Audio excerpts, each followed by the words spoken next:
চুরুমালা সোহাগ মেয়ের ডরে কোন হান্দাবার দেখ খেলায় আসিনি আবার আশেপাশে মনে হয় নাই বুক টান করে আড়া দিই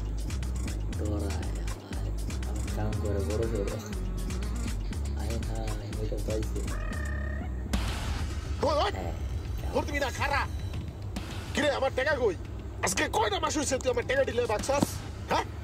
টাকা কই তোর কান কান সে ধরালাম একদম টেনে আরে আস্তে এত সেডেন কে এত জোরে কথা বলে কানে লোড নিতে পারে শয়তান ছিলাম ববের শয়তান ছিলাম মক্তবে মাদ্রাসায় যাইতাম আকাম সাকাম করছি দেখিয়া হুজুরে দেছিল কান বারান থাবুর এই কান বারান থাবুর দিয়ে কানের আড়ি ফাড়াই লাইছে পর্দা ফাড়াই লাইছে এরপরের তে কানে জোরে কথার লোড লইতে পারি না এত জোরে কথা কইলে হয় পাইবেন টাহা দিমু চাইবেন সুন্দর ভাবে এইভাবে চাইলে কেউ টাহা দেয় এখন যদি একটা থাবুর এই কান বারান দিয়ে দেন আপনার কাছে যে আমি প্রায় 10 লাখ টাকার মাল নিছি হেয়াকে আমি দিমু কথা কইতে হবে মুলাম ভাবে এটা সুন্দর